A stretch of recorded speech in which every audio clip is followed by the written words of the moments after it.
Spooky stories in Hindi में आपका स्वागत है। इस चैनल पर आपको सुनने को मिलती है डरावनी और सच्ची भूतिया कहानियों। तो अगर आपको ऐसी ही वीडियो देखना पसंद है तो हमारे इस चैनल को सब्सक्राइब करना ना भूलें।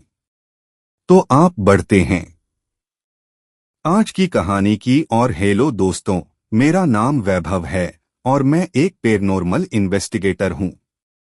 मेरे पास इस तरह के उपकरण हैं जिससे मैं भूत प्रेतों को पहचान सकता हूं। मैं ऐसे स्थानों पर जाता ही रहता हूं जहां पर लोगों को भूत दिखते हैं। मेरे साथ ऐसी ऐसी घटनाएं हो चुकी हैं जो मैं बता नहीं सकता। सच में मैं भी यकीन करता हूं कि भूत प्रेत होते हैं। हमारे पास रीडिंग्स है, हमारे पास कई ऐसी तस्वीरें हैं जिसमें हमने भूतों को लगभग कैप्चर कर ही लिया था। हमारे साथ कई ऐसे हादसे हो चुके हैं जिसे हम लोगों को बताते हैं तो हम पर कोई यकीन नहीं करता। मैं अपने कई साथियों को खो चुका हूं। भूतों के हमले से वो मारे गए थे और अब हम 5 लोगों की टीम है जिसमें एक लड़की भी है। हम ऐसे स्थानों पर जाते ही रहते हैं। मेरी हिम्मत आज तक नहीं टूटी है। मैं भूतिया घरों में जा चुका हूँ, मैं भूतिया गांव में जा चुका हूँ, भूतिया जंगलों में जा चुका हूँ, रहस्यमय गुफाओं में जा चुका हूँ। हर जगह पर हमें ऐसी चीजें मिलती हैं जिन पर हम भी यकीन नहीं कर पाते। हमने कभी कभी एलियंस तक को देखा है। लोग उन्हें भूत प्रेत समझते रहे, लेकिन हम जान गए थे कि वो हमारी धरती के प्राणी नहीं बल्कि हैं जिन्हें लोग प्रेत समझते रहे। लेकिन हमारे पास कई केसेस ऐसे आए जिसे हम ये तक समझ नहीं पाए कि ये काम भूतों का है या किसी इंसान ने किया है। सबसे पहले मैं आपको अपने बारे में बताता हूं। मैं बचपन से ही अनाथों की जिंदगी जिया हूं। मेरे माँ बाप तभी चल बसे थे जब मैं 1 साल का था। तब मेरा एक जुड़वा भाई भी हुआ करता था। उसे शायद किसी ने अडॉप्ट कर लिया था। मुझे आज तक ये पता नहीं चल पाया है कि वो कहाँ पर है, लेकिन अगर वो जुड़वा है तो मेरी तरह ही दिखता होगा। उसे मैं बचपन से ढूंढता रहा हूँ। मैं अपने भाई से मिलना चाहता हूँ, लेकिन आज तक अपने जैसे दिखने वाले किसी इंसान को मैं ढूंढ नहीं पाया हूँ। मेरा भी मन करता है मैं अपने भाई को गले लगा पाऊं, मैं उससे मिलकर बातें कर पाऊं, लेकिन आज तक मैं ऐसा नहीं कर पाया। लेकिन मुझे अपने काम से बहुत ही ज्यादा प्यार है। हमारे पास एक केस आया भी ऐसा ही। हमें एक डाक बंगले में जाकर भूत प्रेतों का पता लगाना था। सब यही कह रहे थे कि उस डाक बंगले में भूत प्रेत हैं जो लोगों पर हमला करते हैं। मुझे इसका पता लगाना था और हम पूरे उपकरण लेकर वहां पर पहुंच गए थे। वहां पर हमने हर तरफ कैमरे लगा दिए थे। हमारे पास ऐसी रीडिंग की मशीन्स है जो हिलने पर हम समझ जाते हैं कि आसपास ही कुछ ऐसी शक्तियां मौजूद है जिसे हम नंगी आंखों से नहीं देख सकते। हम शाम के 8 बजे उस डाक बंगले में पहुंच गए थे। वहां पर हमें पहले तो कुछ देखने को नहीं मिला और आसपास गांव के लोग भी थे। हमने सबको जाने के लिए कह दिया। हम किसी को वहां पर रोकना नहीं चाहते थे क्योंकि ऐसे मौकों पर कुछ भी हो सकता है।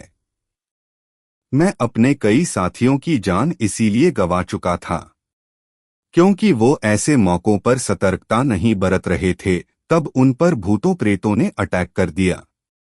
हमारी आंखों के सामने मैंने उसे मरते हुए देखा, लेकिन एक खास बात जो हमेशा समान रही वो थी कि भूत प्रेत कैमरे से जैसे डरते हैं। वो कैमरे के सामने कोई हरकत नहीं करते, लेकिन जैसे ही कैमरा हटता है तो उनका हमला हो जाता है। लगभग 10 बजे तक वहां पर कोई हरकत नहीं हो रही थी। हमें किसी तरह की रीडिंग नहीं मिल रही थी। हम अलग अलग कमरों में जाते और वहां जाकर बैठ जाते, लेकिन जब तक हम साथ रहे हमें कोई रीडिंग नहीं मिली। यानी कि वहां पर भूत प्रेत तब तक नहीं थे, लेकिन हम जैसे ही अकेले अकेले होकर अलग अलग कमरे में जाकर घूमने लगे। तो हमें कुछ ना कुछ हरकतें दिखना शुरू हो गई। कभी कोई बर्तन गिर जाता तो कभी किसी कमरे से कोई अलग सी आवाज आती, कभी किसी के चलने की आवाज आती तो कभी कभी कोई पंखा अपने आप चलने लगता। हम कैमरे में आकर चेक करते तो हमें पता लगता कि वहां पर कोई नजर नहीं आया। ये चीजें अपने आप हो रही थी। उस कैमरों में सिर्फ हमारी ही तस्वीरें और वीडियो होती, उसके सिवा उसमें कुछ भी कैप्चर नहीं होता। बाकी सब डरने लगे थे, लेकिन मुझे यहाँ पर कुछ ना कुछ जरूर करना था। हमारे पास ऐसी चीजें हैं जिससे हम भूतों को भगा सकते हैं। हम बहुत ही तेज फ्रीक्वेंसी की आवाजें निकालते हैं जिससे वो कमरा शुद्ध हो जाता है और सच में दोबारा वहां पर कोई प्रेत नजर नहीं आता। यहाँ पर भी हमें वही करना था, लेकिन सबसे पहले हमें ये पता लगाना था कि प्रेत किस कमरे में है। तो मैं खास तौर पर बेडरूम में जा रहा था। मुझे वहीं पर आग पितानी थी। मैंने सबको कह दिया था कि वो नीचे वाले फ्लोर पर ही है। मैं अकेला ही ऊपर जाना चाहता हूँ। मैं चाहता हूँ वो मुझ पर हमला करे। मैं चाहता था कि वो मेरे सामने तो आए। मैं ऊपर कोई कैमरा नहीं लगाने वाला था। मैं उनसे सामना करना चाहता था। यहाँ पर मैंने अपने उपकरण रखे और मैं अब तक ग्रीन सिग्नल देख रहा था। इसका मतलब होता है कि यहाँ पर किसी भी तरह की रेडिएशन नहीं है और ना ही कोई प्रेत की सिग्नल आ रहे हैं। लेकिन लगभग 12 बजे के करीब जब नीचे मेरी पूरी टीम सोने की कगार पर थी, तभी मुझे ऊपर सिग्नल आने शुरू हो गए। मैं समझ गया था कि यहाँ पर प्रेत अब जागना शुरू हो गए हैं। धीरे धीरे वो रेखा हरी से लाल की तरफ जाती जा रही थी, यानी कि प्रेतों की संख्या बढ़ती जा रही थी। वो मेरे नजदीक आ रहे थे। मुझे ऐसा एहसास हो रहा था जैसे आसपास कोई है। मैं ऐसे आभास को पहचानना था, लेकिन तभी वहां पर हर तरफ से रोशनी बंद हो गई, जैसे किसी ने लाइट्स को ऑफ कर दिया हो। तभी नीचे से चीख की आवाज आई। ये हमारी टीम की उसी लड़की की आवाज थी। मैं भागता हुए नीचे गया और नीचे से कई लोग भी चिल्लाने से लगे थे। मैं जल्दी से नीचे जाना चाहता था, लेकिन मैं जैसे ही नीचे पहुंचा उसकी लाश हमारे सामने पड़ी थी। किसी ने एक तेजधार चाकू उसके सर के बिल्कुल बीच पे मारा हुआ था और वो वहां पर एक साइड लटकाई गई थी। ये की स्प्रे का काम हो सकता है।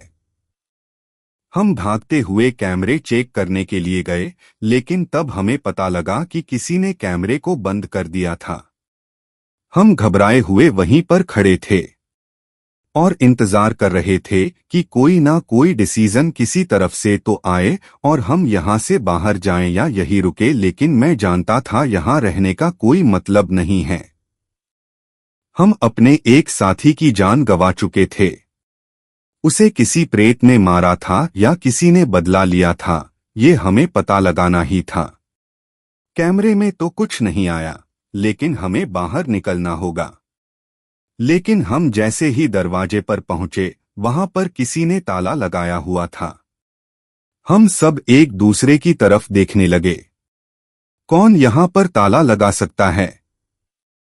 हमने तो ये दरवाजा खुला छोड़ा था। अब यहां से बाहर जाने का एक और रास्ता बचा था और हम भागते हुए उस तरफ गए। ये पीछे से एक छोटा सा लोहे का दरवाजा था जिसे हमेशा खुला ही छोड़ा जाता था। कहते हैं कि यहाँ पर प्रेत रहते हैं और उस दरवाजे को कोई बंधन नहीं करने देता।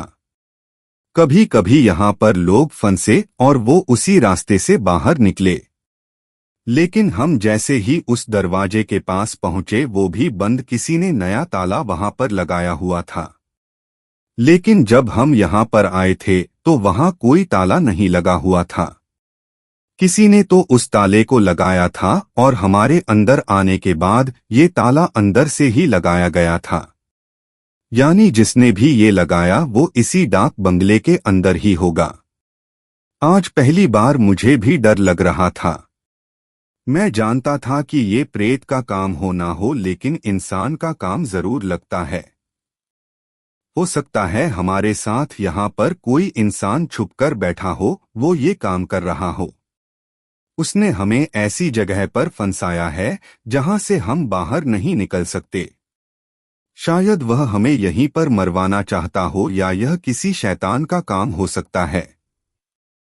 मैं कई किताबें पढ़ चुका था, कई जगह पर ढूंढने की कोशिश कर चुका था। मैं ओल्ड ब्रिटिश म्यूजियम में भी जा चुका था, जहां पर शैतान के बारे में बताया गया है। शैतान हमें आम तौर पर नहीं मिलता, वो सिर्फ एक ही है। वो अलग अलग जगह पर कभी कभी जरूर जाता है, और वहां पर ऐसे शैतानी काम करता है कि हम उसका सामना नहीं कर सकते। मैं हमेशा सोचा करता था, क्या कभी मेरा शैतान से सामना हो जाएगा? क्या मैं उसे संभाल पाऊंगा? मेरे पास हर तरह के उपकरण हैं। मेरे पास हर तरह की विज्ञान की किताबें हैं जिससे मैं भूत प्रीतों का सामना कर सकूं। लेकिन शैतान का सामना कैसे करना है, ये किसी किताब में नहीं बताया गया। शैतान इतना शक्तिशाली होता है कि हम उसका सामना नहीं कर सकते। सबसे खास चीज यही कि उस लड़की की मौत भी उस तेजधार चाकू को सर में मारने से हुई थी। नॉइस और शैतान को भी ऐसे ही हमला करता बताया जाता है। वो हमेशा सर पर हमला करता है और हमारे दिमाग को पूरी तरह से नष्ट कर देता है। वो हमारी यादें तक मिटा देता है। मैं आज पहली बार डरने लगा था। मैं उसका सामना नहीं करना चाहता था, क्योंकि सब कहते हैं शैतान का सामना करने वाला बच नहीं पाता। सिर्फ भगवान की महान शक्ति के सामने ही शैतान हारता है। अगर हम उसका सामना करना चाहे तो भी नहीं कर सकते। मैं ये सारी जानकारी अपनी टीम के साथ बांट रहा था। मैं उनको भी बताना चाहता था कि आज हमारा सामना किससे होने वाला है। हमें एक साथ रहना होगा। वो हमें भटकाएगा, वो हमें बेवकूफ बनाएगा। वो हमें अलग करना चाहेगा, लेकिन हमें एक साथ रहना होगा। हम चारों अब एक ही जगह पर खड़ी थी और यहाँ से बाहर निकलने का रास्ता ढूंढ रहे थे। लेकिन हमारी टीम का एक लड़का विशाल, वो यही कह रहा था कि हमें तीसरी मंजिल से उस कांच की खिड़की को तोड़कर वहां से छलांग लगा देनी चाहिए। लेकिन हम सब ये कह रहे थे कि वहां से छलांग लगाने के बाद हमें चोट बहुत आएगी। उसका मानना था कि शैतान से जिंदा बचा नहीं जा सकता। तो अगर हमारी हड्डियां टूट भी जाएं, हम यहां से बाहर तो निकल आएंगे ना, तब हमारी कोई भी मदद कर सकता है। लेकिन इस डाक बंगले के अंदर हमारी जान बहुत ही मुश्किल में है। आज पहली बार मैं अपनी टीम को इतना ज्यादा डरा हुआ देख रहा था। वो सब मेरे साथ खड़े मेरी तरफ ही देखे जा रहे थे। वो मुझसे जानना चाहते थे कि मैं उस शैतान के बारे में कितना जानता हूं। आखिर मैं क्या क्या जानता हूं, तो मैं उस शैतान की पूरी जानकारी उनको दे रहा था। शैतान कितना शक्तिशाली होता है, पुराने जमाने में उससे कैसे निपटा जाता था, कितने लोगों की भीड़ उसका मुकाबला करती थी, पुराने रिवाज किस तरह से उसको भगाने के लिए इस्तेमाल किए जाते थे।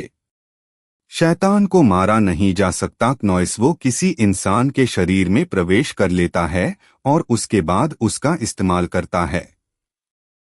वो उसकी जान जाने तक उसका इस्तेमाल करता ही रहता है। कहते हैं कि बचपन में ही वो शैतान किसी इंसान के शरीर में आ जाता है और उसी में बस जाता है। वो उसका इस्तेमाल करता है लोगों को भटकाने में, लोगों को मारने में। यहाँ पर भी कोई ना कोई इंसान तो होगा जिसके अंदर वो शैतान का वास हो सकता है। वो उससे यही काम करवाता होगा। मैं उनको ये सब बता रहा था। तभी ऊपर वाले कमरे से भी आवाज आ रही थी, जैसे किसी घड़ी को बहुत ही ऊंची आवाज में चला दिया हो। वहां पर टिक टिक टिक टिक ऐसी आवाज आ रही थी और हम सोच रहे थे आखिर किसने इस घड़ी को चलाया होगा। मैं पहले भी ऊपर जा चुका था, मैंने किसी घड़ी को नहीं देखा था, वो सब भी मेरी तरफ देखते जा रहे थे। मुझे अब ऊपर जाकर देखना ही था। मैं उन सबको कह रहा था कि मेरे साथ चलो, लेकिन वह अब साथ आने को मान नहीं रहे थे। वह कह रहे थे हमें ऊपर नहीं जाना चाहिए, हमें नीचे ही रहना चाहिए, हमें इकट्ठे रहना चाहिए। लेकिन मैं चाहता था कि हम ऊपर जाकर ये पता तो करें ये आवाज कहाँ से आ रही है। हमें यहाँ से बाहर तो निकलना होगा, हमें यहाँ पर घूमते फिरते रहना होगा। लेकिन वो सब इस रात को निकालने की बात कर रहे थे। मैं वहां अकेला ही ऊपर जाने की कोशिश कर रहा था। मैंने उनको समझाया कि इकट्ठे रहना, अलग अलग मत होना। उसके बाद मैं ऊपर की तरफ पड़ गया। मैं ऊपर जाकर उस आवाज को पहचानने की कोशिश कर रहा था। मैं चारों तरफ देख रहा था। मुझे वहां कोई भी ऐसी चीज नहीं मिली जिससे वो आवाज आती हो। एक पुरानी घड़ी जिसमें जंग लग चुका था, वो ऐसी आवाज नहीं निकाल सकती। लेकिन तभी नीचे से चीखने की आवाज आई। मैं भागता हुआ फिर से नीचे, और मैंने सामने पड़ी लाश देखी अपने एक और साथी की। मैं बेहद ही परेशान हो गया था। मैं उनसे सवाल कर रहा था आखिर इसे किसने मारा, आखिर कौन ऐसा काम कर सकता है। तो वो कहने लगी कि आप ही तो नीचे आई थी, आपने कहा था सब अलग अलग कमरों में जाओ, क्योंकि यहाँ पर शैतान का हमला होने वाला है। मैं उनसे कहने लगा मैं नीचे आया ही नहीं, मैं तो ऊपर उस घड़ी को देख रहा था। मैं उस घड़ी की पहचान करना चाहता था। लेकिन तभी मुझे नीचे से चीख की आवाज सुनी थी। वो सब हैरान और परेशान मेरी तरफ देख रहे थे। वो सब कह रहे थे कि मैं ही नीचे आया था, मेरे कपड़े बदले हुए थे, वो मैं ही था। चेहरा थोड़ा सा अलग लग रहा था, लेकिन वो मैं ही था। मैं समझ गया था कि यहाँ पर शैतान ने किस शरीर पर कब्जा किया होगा। अगर मैं भगवान को मानता हूँ तो जरूर ही मेरा जुड़वा भाई उस शैतान के कब्जे में होगा, यकीनन, जिसे मैं बचपन से ढूंढता आ रहा था। वो आज मुझे मिल ही गया। वो इसी डाक बंगले में है। यकीनन इसी कारण वो उनके सामने आया होगा। वो मेरी परछाई बनकर मेरे आसपास ही रहा होगा। मैं कभी ढूंढ ही नहीं पाया। मैं नहीं जानता कि आज उससे मेरा सामना होगा या नहीं, लेकिन वो सब कह रहे थे कि वो मेरे जैसा ही दिखता है। मैंने जिंदगी में कभी किसी भूत प्रेत को किसी और का चेहरा अपनाए नहीं देखा, तो यकीनन ये प्रेत तो नहीं होगा, इंसान ही हो सकता है। उसका चेहरा अगर मुझसे मिलता है तो वो और कौन हो सकता है? मेरा जुड़वा भाई, यकीनन ये वही है। मैं उसे ढूंढने के लिए अलग अलग कमरे में जा रहा था। मैं आवाजें लगा रहा था, मत करो, ऐसा मत करो, तुम मेरे भाई हो, मेरे सामने आओ। मैं वहां भागता हुआ अलग अलग कमरे में देखता जा रहा था। तभी मुझे एक दरवाजे की खटखटाने की आवाज आई। मैं जिस फ्लोर पर था उसके नीचे ये दरवाजा बना हुआ था। ये दरवाजा तो तहखाने में जाने का था। क्या यहाँ पर तहखाना भी है? मुझे इसकी जानकारी पहले नहीं थी। अगर यहाँ पर तहखाना है तो उससे कोई भी ऊपर किसी भी कमरे में जाता होगा। यकीनन यही से तो वो आता होगा। मैंने उसे थोड़ा सा खोला हुआ देखा तो मेरा शक यकीन में बदल गया था। इससे ही वो आया होगा। मुझे भागकर सबको बताना होगा और हमें पहले तो यहाँ से बाहर निकलना होगा। उसके बाद मुझे अपने भाई की तलाश करनी होगी। मैं उनको पहले बचा लूं, उसके बाद खुद की जान मैं खतरे में भी डाल लूंगा। मुझे अपनी जान की परवाह नहीं। मैं उस तहखाने की खबर जैसे ही सबको देने जा रहा था, वहां से एक और चीख की आवाज आई। ये मेरे एक साथी की थी और मैं जैसे ही उसके पास पहुंचा, मेरा दूसरा साथी नीचे लाश की तरह पड़ा हुआ था और उसके सर से खून निकल रहा था। हम दोनों एक दूसरे की तरफ घबराए हुए देख रहे थे। हम जानते थे वो हमें जिंदा नहीं छोड़ने वाला। हमें जल्दी से यहाँ से निकलना होगा। हमने उस लाश को हाथ तक नहीं लगाया और हम भागते हुए तहखाने की तरफ आ गए। मैं उसे बता रहा था कि इस तहखाने से जल्दी से हमें बाहर निकलना होगा। हम उस तहखाने को खोलकर उसके नीचे पहुंच गए और नीचे बिल्कुल भी रोशनी नहीं थी। मैंने टॉर्च से रोशनी की और हम सीढ़ियों से नीचे उतर आए। ये बहुत ही पुराना तहखाना था और नीचे तो बिल्कुल मकड़ी के जाले लगे हुए थे।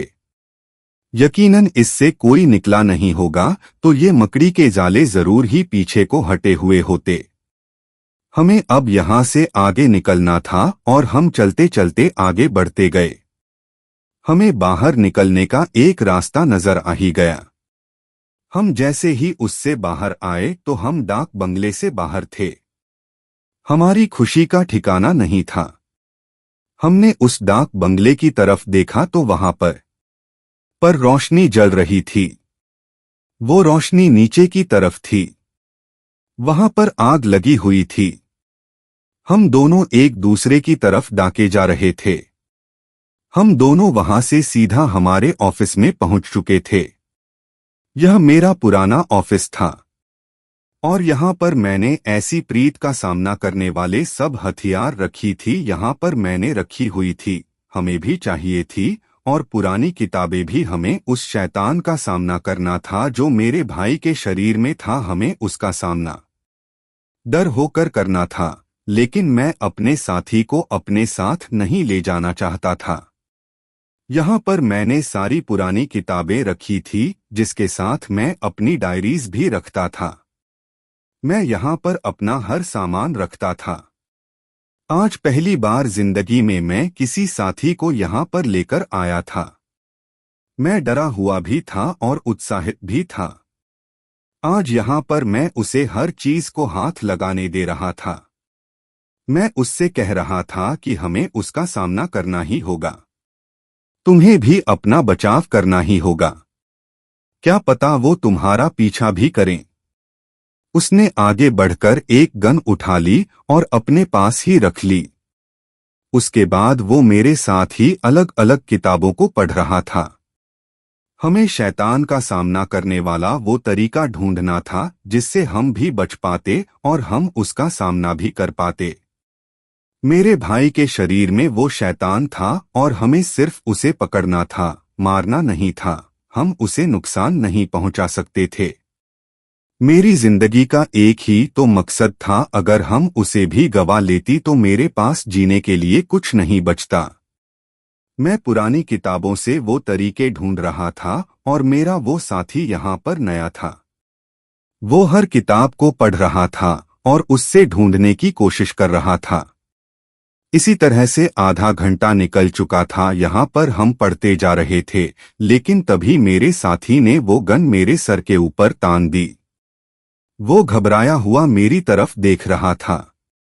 मैं भी बड़ी हैरानी के साथ उसकी तरफ देख रहा था। मैं नहीं जानता था आखिर वो ऐसी हरकत क्यों कर रहा था, लेकिन मैं खुद उससे सवाल कर रहा था, क्यों मेरे सर पर गन क्यों तानी? क्या तुम्हें शैतान ने कब से में ले लिया है? तो उसकी आंखों से जैसे पानी निकल रहा था। वो हाथ कांप रहे थे, लेकिन वो गन नीचे को नहीं हो रही थी। मैं बार बार उससे कह रहा था, नीचे करो, गोली चल जाएगी, नीचे करो, क्या कर रहे हो? लेकिन उसकी गन मेरी तरफ ही थी। वो बोल नहीं रहा था बल्कि रो रहा था। उसके बाद मैंने उससे सवाल किया, आखिर क्यों? तो उसकी आंखों में जैसे गुस्सा भर गया। वो बेहद ही गुस्से में आ चुका था और उसने एक बार तो लगभग ट्रैगर दबा ही दिया था, लेकिन उसने अपने गुस्से पर काबू पा लिया और उसने एक किताब मेरी तरफ फेंकी। वो किताब मेरी डायरी थी जो बचपन की थी। उसने कहा, पढ़ो, इसे पढ़ो, इसे पूरी फाइल्स को दोबारा पढ़ने की कोशिश करो। ये मेरी डायरी थी, ये मेरे बचपन की डायरी थी। मैंने कभी इस डायरी को दोबारा नहीं पढ़ा। इसमें मैंने बचपन की बातें लिखी थी। मैं इसे क्यों पढ़ूं? लेकिन वो बार बार मुझे कह रहा था पड़ोसी, तो मैंने इसे पढ़ना शुरू कर दिया। मैं खुद इसे हैरानी से पढ़ रहा था। एक एक पीस मुझे जैसे हैरान करता जा रहा था। उसके बाद मैंने उस गन की परवाह नहीं की और मैंने अगली डायरी को पकड़ा और उसे पढ़ने लगा।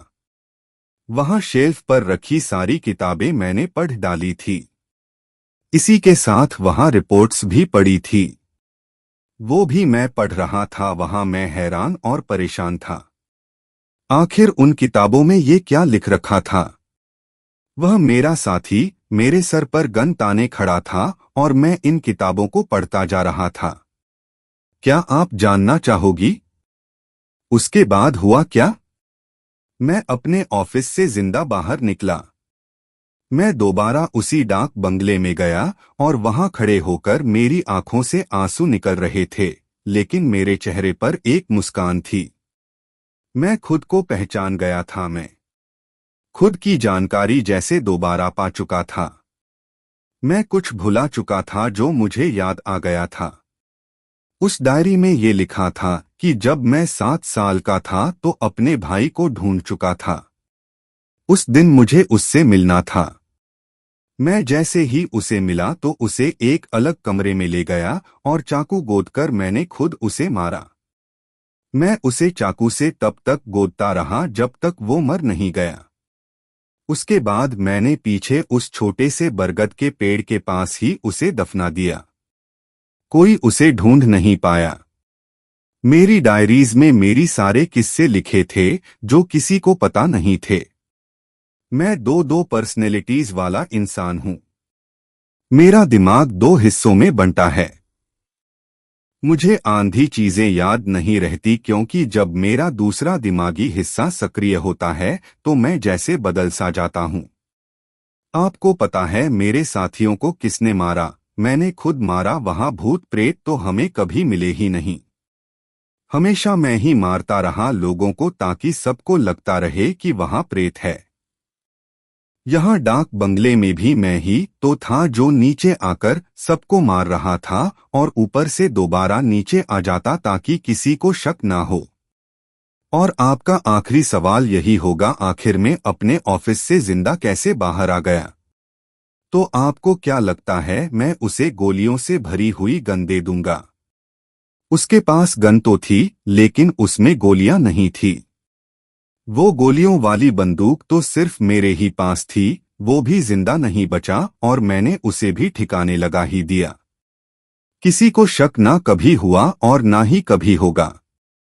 ये बातें मुझे याद आ गई। लेकिन कब तक? अगली सुबह जब मैं उठूंगा तो मुझे ये सब फिर से भूल जाएगा। यही हूं मैं। हमारे आसपास शैतान नहीं है। शैतान तो हमारे अंदर है और वो अकेला नहीं है। हम सबके अंदर वो शैतान होता है। मैं सिर्फ उसे जगा पाया हूं। ये हॉरर स्टोरी आपको कैसी लगी नीचे कमेंट में हमें जरूर बताएं। ऐसी और भी डरावनी कहानियां सुनने के लिए हमें सब्सक्राइब करें।